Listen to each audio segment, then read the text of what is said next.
Olá, pessoal! Vamos falar de um julgado que está no informativo 834 do STJ, que fala sobre execução penal. Vamos lá? Bom, aqui o que é mais ou menos o assunto para a gente começar a entender logo de início. Falamos aqui de frações de cumprimento de pena necessárias para a progressão de regime, né? E a questão de reincidência, que é uma condição pessoal que se estende sobre a totalidade das penas executadas de mesma natureza. Como é que fica a questão da alteração promovida pela Lei 13.964, né, o pacote anticrime, quanto à questão da progressão de regime.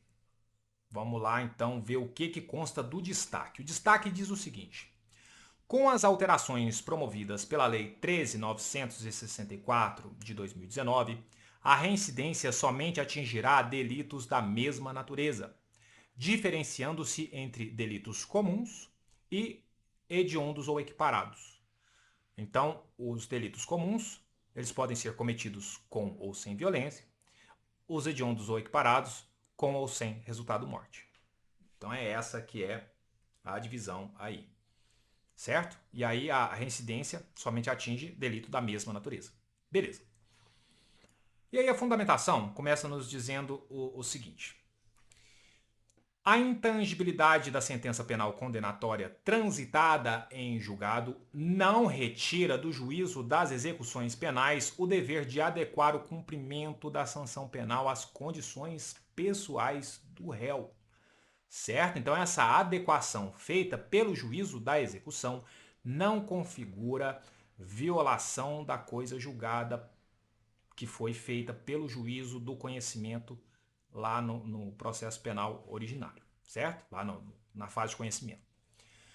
E o STJ, ele já se manifestou também no sentido de que a reincidência consiste em condição pessoal, relacionando-se, portanto, à pessoa do condenado e não às suas condenações individualmente consideradas.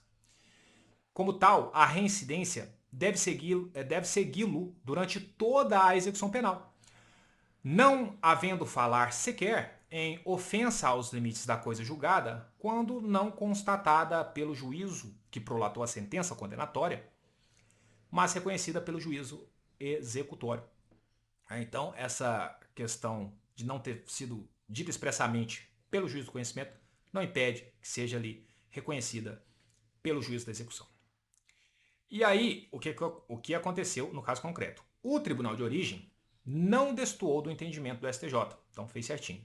Uma vez que, na unificação das penas, a condição de reincidente configurada na condenação posterior deve ser levada em conta na integralidade dos feitos em execução, aplicando-se fração única, inclusive na primeira condenação, quando o réu ainda ostentava a condição de primário. Então, por fim, na linha das alterações promovidas pela Lei 13.964 de 2019, a reincidência somente atingirá delitos da mesma natureza, diferenciando-se entre delitos comuns, que podem ser cometidos com ou sem violência, e delitos hediondos ou equiparados, que podem ser divididos em com ou sem resultado morte. Espero que tenha ficado um pouco mais claro o julgado aqui, tá? E vejo vocês então em um próximo vídeo. Até lá, fiquem com Deus.